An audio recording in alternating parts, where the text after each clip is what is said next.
சீக்வன்ஸ்னு தான் கேட்டேன். Collection of வேர்ட்ஸ்னால் அதை என்ன சொல்லுவீங்க? பேராகிராஃப்னால சொல்லுவோம். கலெக்ஷன் ஆஃப் வேர்ட்ஸ் வந்து டிக்ஷனரின்னு சொல்லுவீங்க, இல்லைனா பேராகிராஃப்னு சொல்லுவீங்க. ஆமாம் தானே? சீக்வன்ஸ்னால் நான் என்னென்னு கேட்குறேன், ஜென்ரல் மீனிங் தான்.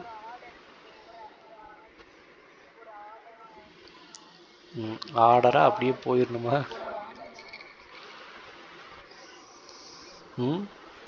What order? ஓகே, ஒரு ஆர்டராக இருக்கக்கூடிய என்ன சொல்லுவீங்க? ஆர்டராக என்ன இருக்கும்?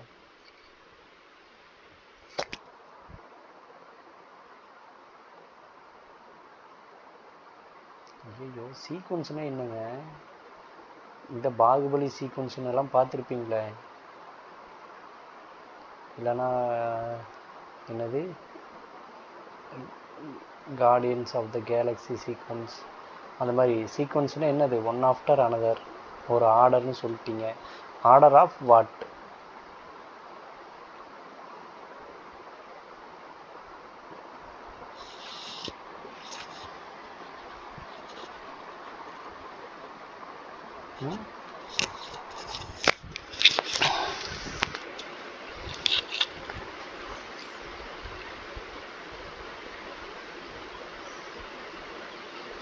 ஓகே, ஸோ சீக்வன்ஸ் அப்படின்னா என்ன சொல்லுவோம் அப்படின்னா தொடர்ச்சியான அப்படின்னு சொல்லி பார்ப்போம். கரெக்டுங்களா? சீக்வன்ஸ்னால் தொடர்ச்சியாக இருக்கக்கூடியது அப்படின்னு சொல்லுவோம். ஒன்று தொடர்ந்து இன்னொன்று வர்றதுக்கு பேர் தான் சீக்வன்ஸ்னு சொல்லுவோம். கரெக்டு தானே? ஒரு சீக்வன்ஸ் ஆர்டரில் வாங்க அப்படின்னா ஒன் ஆஃப்டர் அனதராக வாங்கன்னு அர்த்தம். ஸோ சீக்வன்ஸ்னால் ஒரு மெமரி லொக்கேஷனில் அடுத்தடுத்த மெமரி லொக்கேஷனில் ஸ்டோர் ஆகக்கூடியது அப்படின்னு கூட நீங்கள் கன்சிடர் பண்ணிக்கலாம். இன் சிம்பிள் டேர்ம்ஸ் ஐம் டெல்லிங். ஓகேங்களா? ஒரு மெமரி லொக்கேஷனில் எந்த ஒரு வேல்யூ கொடுத்தாலும் அது வந்து எங்கே தான் உங்களுக்கு ஸ்டோர் ஆகும்? மெமரியில் தான் ஸ்டோர் ஆகும். அந்த மெமரியில் ஸ்டோர் ஆகும்போது இன்ட்டு ஏ அப்படிங்கிறது வந்து உதாரணத்துக்கு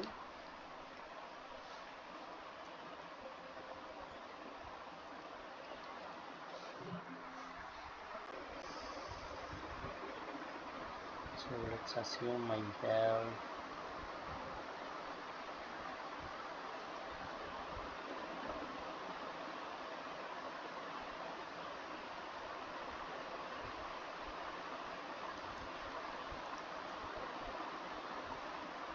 ஒரு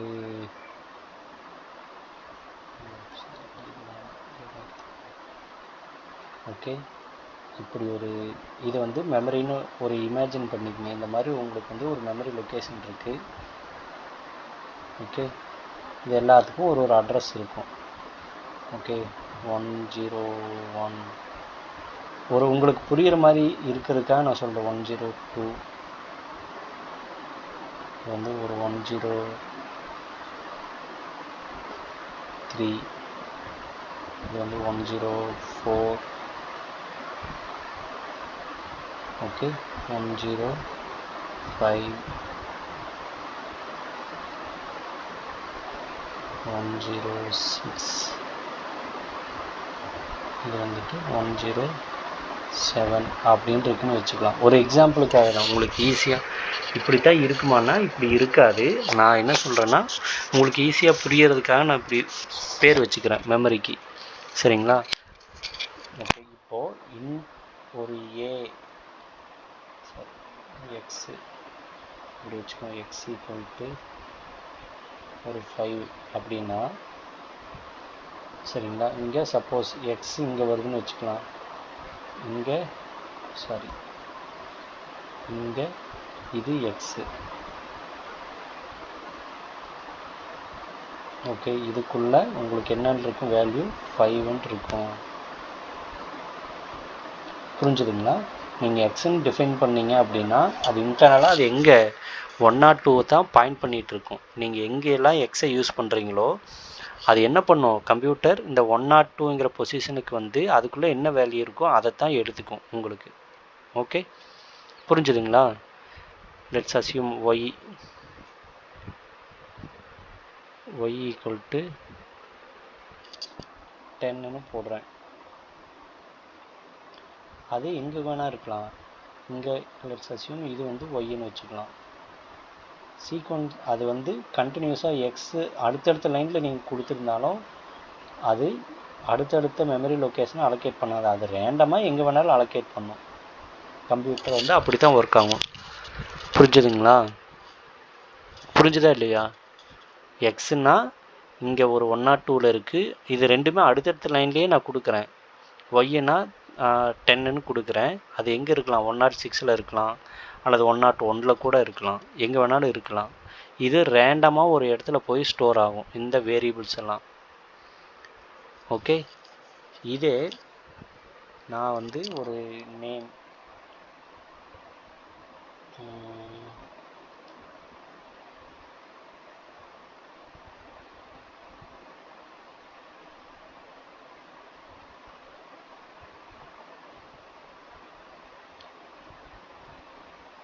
ராஜ்னு கொடுக்குறேன். சரிங்களா? இது என்ன பண்ணும் அப்படின்னா, இந்த நேம் அப்படிங்கிறது ஏதாவது இதில் எத்தனை கேரக்டர்ஸ் இருக்குது? ராஜுங்கிறது எத்தனை கேரக்டர்ஸ் இருக்குது? எத்தனை எழுத்துக்கள் இருக்குது?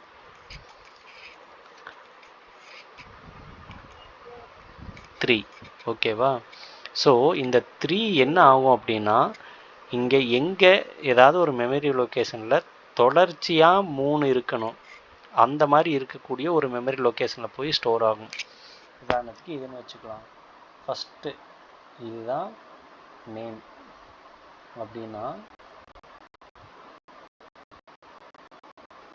ஃபஸ்ட்டு இங்கே ஆர் இருக்கும், நெக்ஸ்ட்டு ஏ இருக்கும், இங்கே ஜே இருக்கும். புரிஞ்சுதுங்களா? தொடர்ச்சியாக 1 ஆஃப்டர் 1 வரும், ஒரு மெமரி லொக்கேஷனில் ஸ்டோர் ஆகக்கூடியது. புரிஞ்சுதுங்களா? சீக்வன்ஸ்னால் அதுதான். அதாவது ஒரு மெமரியில் தொடர்ச்சியாக அடுத்தடுத்த மெமரியில் ஸ்டோர் ஆகக்கூடிய டேட்டா டைப்ஸ் அப்படின்னு வச்சுக்கலாம். சீக்வன்ஸ்னால் அதுதான் அர்த்தம். புரிஞ்சுதுங்களா? சீக்வன்ஸ் இப்போது சியில் வந்து நீங்கள் அரேன்னு படிச்சிருப்பீங்க, அல்லது வந்து பைத்தானில் லிஸ்ட்டுன்னு படிப்பீங்க. So these are all the sequences. Okay, the sequence is nothing but ஒரு மெமரி லொக்கேஷனில் all the elements, okay, it will be stored in the consequence or continuous memory லொக்கேஷன்ஸ்னு சொல்லலாம். அரேக்கு டெஃபினிஷனாக அப்படி தான் சொல்லியிருப்பாங்கன்னு நினைக்கிறேன். சியில் நீங்கள் இஸ் நத்திங் பட் அரேங்கிறது என்ன அப்படின்னா, it can store multiple values in the என்ன சொல்கிறது கண்டினியூஸ் மெமரி லொக்கேஷன்ஸ் அப்படின்னு சொல்லுவாங்க. அடுத்தடுத்த மெமரி லொக்கேஷனில் ஒவ்வொரு வேல்யூவும் அடுத்தடுத்த மெமரி லொக்கேஷனில் தான் போட்டு வச்சுருக்கோம் ஃபார் ஈஸி ஆக்சஸ். ஓகே, புரிஞ்சுதுங்களா? வாட் இஸ் சீக்வன்ஸ் டேட்டா டைப்னா? சீக்வன்ஸ்டு டேட்டா டைப்னா ஒரு மெமரியில் ஒரு வேல்யூ தான் நீங்கள் ஸ்டோர் பண்ண முடியும். ஓகேங்களா? சீக்வன்ஸ் டேட்டா டைப்புங்கிறது அப்படி கிடையாது. மல்டிபிள் வேல்யூஸ், அதாவது மல்டிபிள் வேல்யூஸ் இருக்கும். இப்போ ராஜ்னு எடுத்திங்கன்னா 3 வேல்யூஸ் இருக்குது. அந்த 3 எப்படி ஸ்டோர் ஆகும்? அடுத்தடுத்த மெமரி லொக்கேஷனில் தான் ஸ்டோர் ஆகும். இந்த நேம் அப்படிங்கிறது இந்த 3ல் எதை பாயிண்ட் பண்ணும் அப்படின்னா, ஃபஸ்ட்டு எங்கே தொடங்குதோ அதைத்தான் பாயிண்ட் பண்ணும். அதுதான் அதனுடைய மெமரி லொக்கேஷன். ஓகேங்களா? 3 வேல்யூ இருந்தால் கூட ஃபஸ்ட்டு ஸ்டார்டிங் பாயிண்ட் எதுவோ அதுதான் இந்த நேம்ங்கிற வேரியபிளோட மெமரி லொக்கேஷன். புரிஞ்சுதுங்களா? நீங்கள் இந்த ஒரு ப்ரோக்ராமில் எக்ஸு ஒய்யு அல்லது வந்து நேம்னு எத்தனை தடவை யூஸ் பண்ணாலும் இந்த பர்டிகுலர் மெமரி லொக்கேஷனுக்கு தான் வரும். இங்கே வந்து இதனுடைய சைஸை பார்த்துட்டு அடுத்தடுத்த லொக்கேஷனில் என்னென்ன வேல்யூஸ் இருக்கோ அது எல்லாத்தையுமே எடுத்து கொடுக்கும். இப்படி தான் கம்ப்யூட்டரில் ஒரு ப்ரோக்ராம் ஒர்க் ஆகும். புரிஞ்சுதுங்களா? Any doubts in this?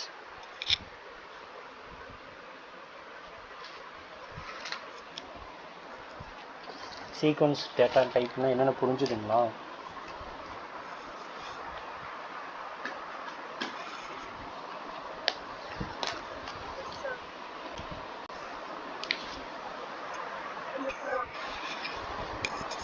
Others I want to hear more. Yes, ஒரே ஒரு எஸ் தான் வந்திருக்கு.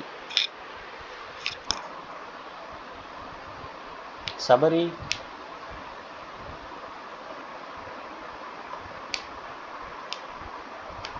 புரிஞ்ச மாதிரி இருக்கு, புரியாத மாதிரி இருக்கா?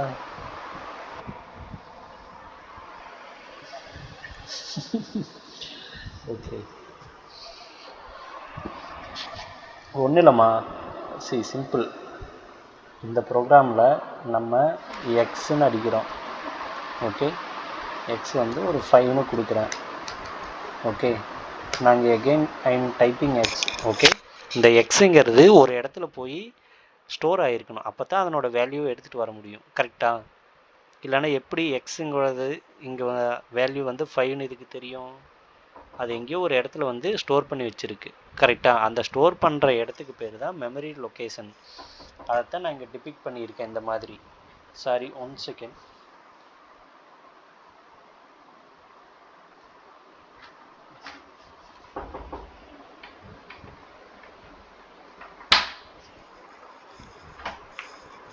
ஏப்பா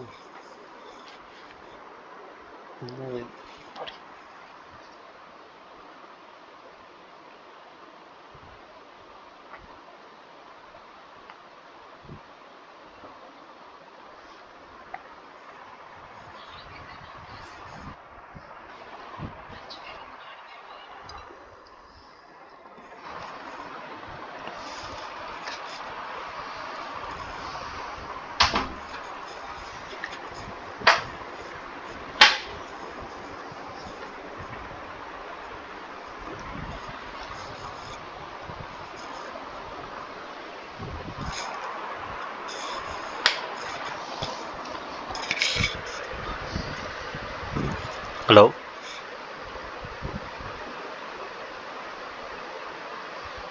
hello Sabari. Now you can correlate, right? Let's put this side by side. Okay, so X அப்படின்னு நான் இங்கே டைப் பண்ணியிருக்கேன். பெயிண்ட்டுக்கு வர்றேன். ஓகே,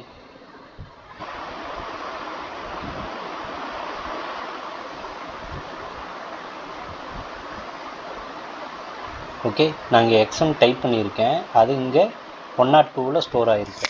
ஓகே, நான் எப்போல்லாம் எக்ஸ்ன்னு டைப் பண்ணுறனோ அப்போல்லாம் இந்த 102க்கு போகும். அந்த 102ல் நீங்கள் என்ன வேல்யூ போட்டிருக்கீங்களோ அந்த வேல்யூவை எடுத்து இங்கே கொடுத்துரும். Okay, so again Y equal to 10ன்னு கொடுத்தேன். 10ன்னு கொடுத்தேன் அப்படின்னா இங்கே என்னன்னு சொன்னால் இங்கே ஸ்டோர் ஆகிருக்கு 106ல் ஒய் ஸ்டோர் ஆகிருக்கும். ஓகே, ஸோ எப்போல்லாம் நான் ஒய்யை ரெஃபர் பண்ணுறனோ அப்போல்லாம் இந்த வந்து 106ஐ ரெஃபர் பண்ணணும் computer. Okay, various name equal to Raj அப்படின்னு கொடுத்தேன். ஓகேவா, இது ஒவ்வொன்றும் ரேண்டமாக ஏதாவது ஒரு இடத்துல ஸ்டோர் ஆகிருக்கும். வேரஸ் சீக்வன்ஸ் டேட்டா டைப் அப்படின்னு பார்த்தீங்க அப்படின்னா அடுத்தடுத்த மெமரி லொக்கேஷனில் ஸ்டோர் ஆகும் இந்த வேல்யூஸ் எல்லாம் அப்படின்னு சொல்லி பார்த்தோம். கரெக்டாக? ஸோ இப்போது இதில் ஆர் அப்படிங்கிறது வந்து பார்த்தீங்க அப்படின்னா 103லையும் ஏங்கிறது வந்து 104 அண்ட் ஜேங்கிறது வந்து 105லையும் ஸ்டோர் ஆகிருக்கும். புரிஞ்சுதாமா? So if you are referring any sequence data type, இது எதுக்காக அந்த மாதிரினா ஈஸி ஆக்சஸ்க்காக. இந்த நேமை இப்போது இந்த நேமில் கடைசி கேரக்டர் என்னன்னு நான் கேட்டேன் அப்படின்னா எனக்கு ஈஸியாக தெரியணும். கரெக்டா? ஆமாம் தானே? நான் எப்படி கண்டுபிடிக்க முடியுது? ஒவ்வொன்றையும் ஒவ்வொரு இடத்துல போட்டு வச்சிருச்சுன்னா எது இந்த நேம்ங்கிற வேரியபிளுக்கான வேல்யூஸுங்கிறது புரியாது. அதனால் அது என்ன பண்ணும், இந்த மாதிரி டேட்டா டைப்ஸ் அது எல்லாத்தையும் ஒரு கண்டினியூஸான ஒரு மெமரி லொக்கேஷனில் போட்டு வச்சுக்கும். ஓகேவா? ஸோ இதுக்கு பேர் தான் சீக்வன்ஸ் டேட்டா டைப் அப்படின்னு சொல்லுவோம். பைத்தானில் நம்மளுக்கு பார்த்தோம் அப்படின்னா லிஸ்ட்டுன்னு ஒரு டைப் இருக்குது, டுப்புள்ஸ்னு ஒன்று இருக்குது. So this type is called nothing but the string அப்படின்னு சொல்லுவோம். Any values inside single quotation or double quotation is called ஸ்ட்ரிங்குன்னு சொல்லுவோம். சரிங்களா? ஸோ இது எல்லாம் நம்ம என்ன சொல்லுவோம்னா சீக்வன்ஸ் டேட்டா டைப்புன்னு சொல்லுவோம். புரிஞ்சுதாம்மா? hope now it will be இன்னும் கொஞ்சம் பெட்டராக புரிஞ்சிருக்கும்னு நினைக்கிறேன். கரெக்டா?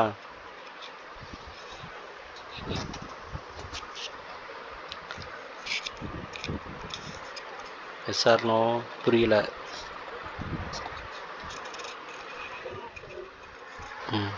நீங்கள் மட்டும்தான் பதில் பேசுகிறீங்க, இன்னும் 3 பேர் தூங்கிட்டாங்களோ? Hello hello, mike testing 1 2 3.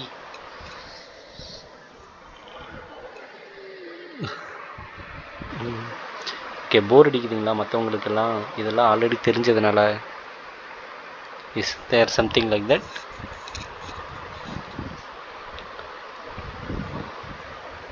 Okay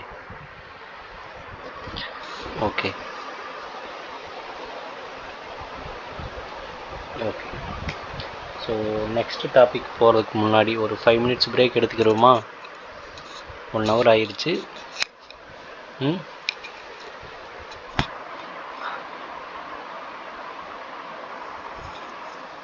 என்ன அதுக்கும் பதில காணோம். பிரேக் வேணுமா வேணாமா? Yes no? எதுக்கு நோ? நோக்கு எஸ்ஸா இல்லை எஸ்ஸுக்கு எஸ்ஸா?